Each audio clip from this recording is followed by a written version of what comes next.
Voluntarism and divine command under um, the light of the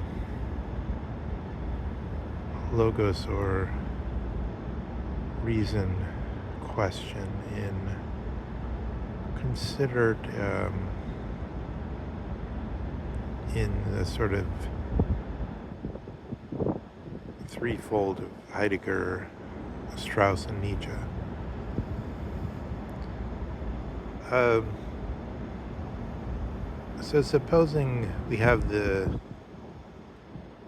necessity, well, think of Schmidt and the work done on showing the concept of sovereignty in the modern discussion arises out of the theological concept.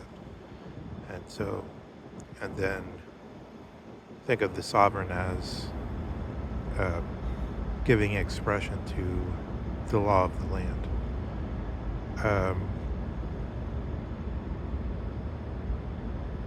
One's duty or necessity. So there's a necessity in the liberal societies. There's a necessity to follow the law, but this doesn't extend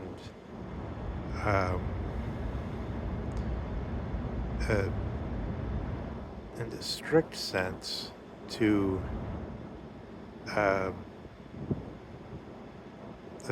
any restrictions on one's daily doings, except with respect to employment, for instance, with respect to with respect to being in the tutelage of others or being, as it were, wards of a corporation or of a business of some kind. In other words, can't be compelled to work. One can't be compelled to take orders. So far as work, see that we use work both to mean the CEO who gives the orders, the rich guy who gives the orders, and to be the person who takes the orders. We use the word work in an ambivalent way that's confusing.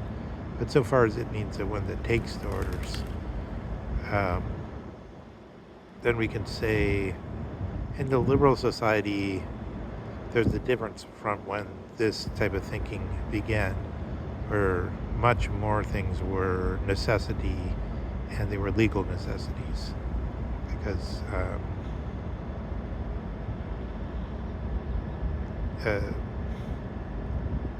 a peasant was born and expected to be born and to die within a certain horizon, even though in certain cases there was the Stadtluft macht frei. He could go. Maybe he goes to the Stadt, the city, and the air there makes him free because he could join the guild. He could be more like a modern liberal. He could have some choice over his profession, right? In the Middle Ages, there was no choice over your profession, and it was all necessity. Necessity spread into different zones than it does under the current dispensation, right? The current legal necessity is different than the legal necessity of a medieval Junker or medieval peasant in the German lands, or it would have been different in France, different in England, different regions, and so on. But the point is, I want to anchor the notion of the voluntarism as against the things you are necessitated to do in daily life in the different periods. And then voluntarism today is like people do volunteer work, for instance. That's a form of you will to do it. So let's bring that into contact with Nietzsche a little bit. It's volunteer work is something you do because you want to do it or you will to do it. It's voluntary. It's not part of what's merely necessary as being a citizen that you must do, that you must comply with. It's something extra. It's voluntary. But now then, supposing this notion of sovereignty, which had originally been vouchsafed for by the divinity of the king, but then had gradually fallen into ill repute, and people started to cease to venerate it, let's say, because of the la etat moi and that kind of thing. Like Louis the 14th boasting, "I am the state." And people notice that, and they think this is kind of, there's something questionable in that. And then at length you get all these questions. Legitimacy after the Napoleonic Wars becomes a big issue. And still today we have a lot of talk about, for instance, the ICC court as being an illegitimate court. How somebody just made it up. They put some fancy robes on somebody, and but it's not a quote unquote real court. But what makes something real? But so to remember, we're saying, that's what is capable of giving a legal, lawful command is at the same time set off against your voluntary life, the mere will. But when we get the situation where we cannot distinguish very easily between what's a legitimate court and a legitimate law and what's extra beyond that, then it becomes more and more possible to say everything should be voluntary, because the law is just sort of there to keep order of a crude kind, but it's not really a divine command, because we get some kind of maybe some people still say some the messianic time has still left an echo with us, so we could still sense Christ is walking an infinite distance from some remote star to us, and we can somehow glean what he wants of us. So in some way law is vouchsafed for. But on the other hand, you can say, like Nietzsche, it's rather the reverse. There's still, the star has died, but we're still in the light of it. And then Agamben says, the first one too, he doesn't say the first one, okay, but he says all Kafka's work has shown this notion that this is how things look if you then would realize that the law doesn't exist. The law may be a necessity, as it says in the parable in the process or the trial with the discussion, which however isn't Kafka speaking himself, but his characters having a discussion, Joseph K. having a discussion with the priest, the so-called depressing necessity of deception. I forget the exact details of it. That would be interesting to look at. But this kind of discussion is the way Agamben understands that is, Kafka sees directly how it is once you simply make this, understand the world that way, as that law doesn't exist, the sovereign doesn't exist. There's no longer than two sides, the Hegelian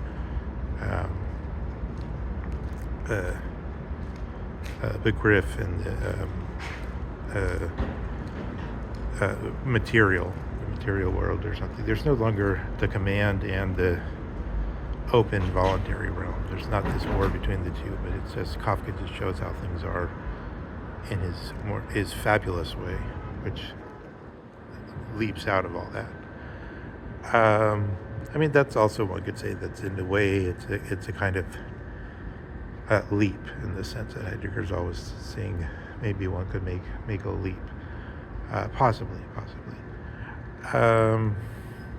But then in this situation, I want to say, then we have these different tacks. So we have the Nietzschean tack, which, Nietzsche says, it's like that. There's no command, and will is not it's not that, it's not really that there's the dyad remains. It's just that since one has to live, one, how do you say, it's like what he says about the truth. It's, is it true that there is no truth? Is that a truth? And he says, well, the people who want rational consistency point then to the problem of the um, that violates the supposed laws of thought that keep us that allow us to think clearly and consistently. That violates the rule of non-contradiction. You say you assert that there is no truth. It's sort of like saying I have knowledge, but it's not true knowledge. Well, if it's not true knowledge, then it's false knowledge, and so then it's not knowledge at all, right? But so it's as though Nietzsche would say, yeah, I have untrue knowledge, and that untrue knowledge has to do with a certain kind of truth. So it's in a way, it's a species of what the sort of British linguistic school would say is nonsense talk. But nonetheless, it somehow, we can see it actually has a very distinct and clear meaning in existence, because one can in a way understand that. So existence stands back prior to this possibilities of coherent and clear thinking, and it shows itself something which is real and which it can live in. That's a sort of, that Nietzsche points in that direction sometimes. Strauss says in this situation where you have this breakdown, let's instead turn to the so-called natural law. And then the natural law the natural law operates out of, more out of good sense and out of,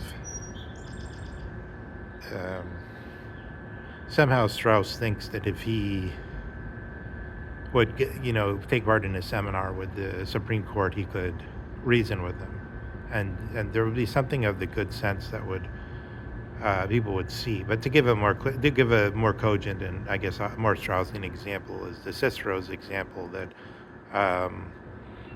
the reason actually it's worth going, even though it's kind of boring, it's worth going into, is that Cicero in his answer to Plato has proposed this natural law principle, which is that if all the nations would despise Rome because they found out that every time a Roman has a problem at sea, they would throw the slaves overboard, throw human beings overboard, and retain the expensive goods.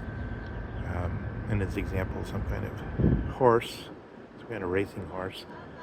That in itself, this practice, since human beings on the whole would see it as cruel and savage, it would reflect badly on the Romans. So I think likewise, in the 50s and 60s, when the CIA wrote this thing about following Karl Popper had introduced into educated circles the idea of the conspiracy theory way of thinking, and then the term among the CIA recruited thousands of people from the best universities. That's how they operate. So that term was in 1967 on this the document about the JFK assassination came out, and it said we're getting a bad reputation in other countries because people are coming out with this conspiracy theory that that Oswald was working for us, and we need to combat that. So it was a matter of reputation.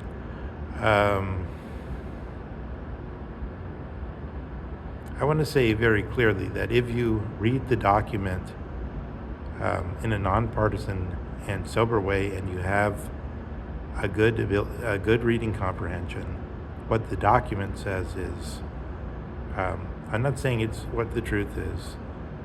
Of course, if you did carry out the conspiracy and Oswald did work for you, then you wouldn't write that in the document. That's obvious. But I'm just saying what the document says, if you read it in a nonpartisan, if you read it in a sensible way, and you have decent reading comprehension skills, everyone will read it the same way, and everyone will see that what it says is we don't want our reputation to be harmed by conspiracy theorists who are denouncing United States intelligence services, which are, after all over the world doing all kinds of things. And that would really be bad for us. That's what the document says. And so then it says, here's some strategies of trying to answer people, because you want to have answers, right? Somebody asks you, why did you guys assassinate your president? And then you want to have some answers. So then it says, here's some things you can say to these South Americans or whoever it is when they ask you that. That's what the document says. Now, here's the next level. You can ask yourself, in the light of what Strauss says about natural law. So in the middle, it's actually Strauss had a thing about the middle. He said the middle term of Plato is always the one Plato thinks it's the most important, and then a lot of students of Strauss think, if you look at the center of his books, so the center of the book of Natural Right and History comes to this passage where he's saying, what if there's this, unfortunately I can't remember his exact, most refined simplicity of Strauss's formulation, but it's something like, if you had an absolutely savage and unscrupulous enemy, and they did, let's say it like this, let's say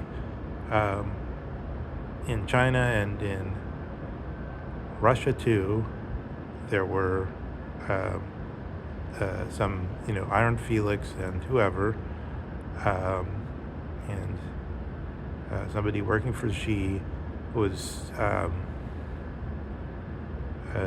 also ready to do anything, ready to carry out conspiracies against the government if they weren't effective enough.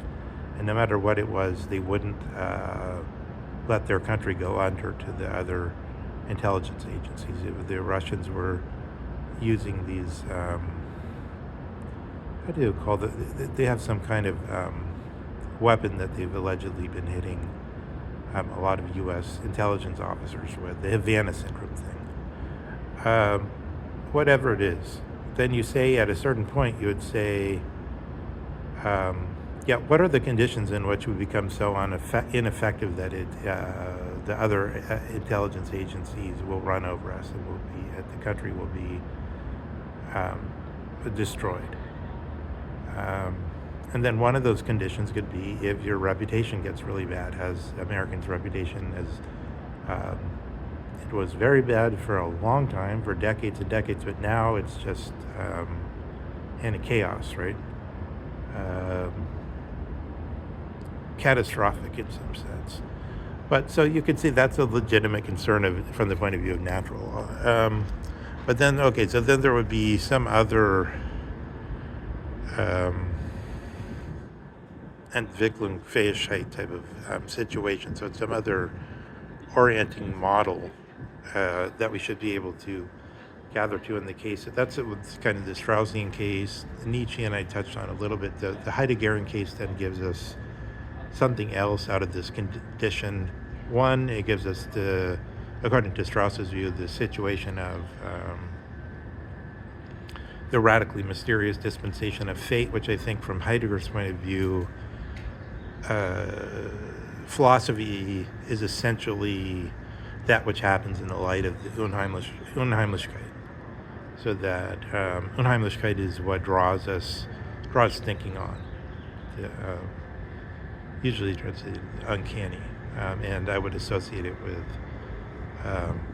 the Sandman of Hoffmann, with that sort of Goethean period, Goethean Hegelian period, which is also associated with Romanticism. But so, like for instance, Heidegger translates Thalmazein in some Greek dramas as Unheimlichkeit. So you could see the connection with the history of philosophy there, but also the change. I mentioned also Heidegger says Wissenschaft is almost the same thing as episteme, whereas science is totally different, modern science. So in a way, Thalmazein has a certain connection to Unheimlich, or Unheimlichkeit, Thalmazein wonder, philosophy begins with wonder, but it's not quite the same. And so I would say Heidegger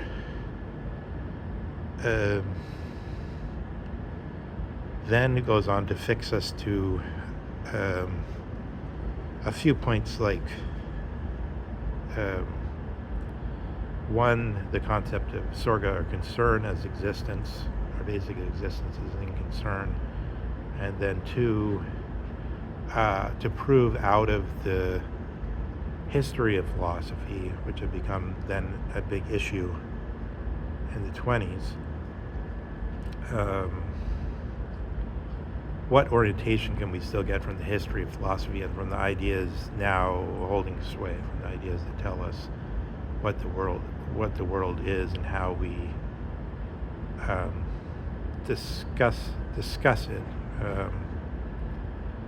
and basically Heidegger then discovers sort of an logos or speech, which is I suppose the quickest orientation towards it is just to think of the Plato and the Sophists, where the idea the stranger puts forward this idea that the dianoia, or what's usually translated as thought, speaking to ourselves silently, is the same as logos, or speech, speaking out loud. So then you get the problem in Heidegger where speech as actual speech and speech as that which is the divine command of God, they're kind of in this sort of situation where if you would to try to stick to the laws of thought as Aristotle understood them, you couldn't deal with it because of the contradiction, right? Because you're saying two things at once. But then, if you reflect that, this rule is really, it can become a hair-splitting rule. It become a sort of like thing that if you were talking to some, in former times there used to be something called the Bright Society, and these people were, these geniuses who would always trot out some medieval theological fallacy, so-called logical fallacy. But it could become a very hair-splitting thing. But if you look, but the trick is then to look directly at it and to try to get an inner relationship to it and to enter into it. So think of it, a simple example is that the Earth, the Earth is standing still. But also the Earth is moving at a very rapid rate. Because when I say the Earth is standing still, this is what I mean. It's this, the Earth is standing still. That's really true. But then when I say it's moving at a very rapid rate, that's also directly and really true. So then we realize, yes, there's cases where Aristotle, of course I know Aristotle will say, but we could make some distinctions, and then you can make technical fixes and try to make it consistent for doing physics. That's not very hard because it's like an epicycle fix. You can make a formal fix and say, what's defined as movement is only when it's relative to something else. Okay, but that doesn't really fix the fact that when I talk about standing still and the Earth standing still, this is what I mean. And also, I can perfectly well understand that what's standing still for me from this point of view is moving really fast, even without having any object to compare it to. I don't need the object to compare it to. I know that directly. I know I'm moving around the axis. I know the Earth is moving in other ways throughout the galaxy. So then, that's a concrete way that we enter into a proof that we can give to others that the laws of thought, as we've taken them from the tradition, are not simply to be taken without really entering into the problem and trying to be docile before the the phenomena, if you like, if you want to term it in the sense of phenomenology, which simply means there's some subject matter and then we try to face up to it.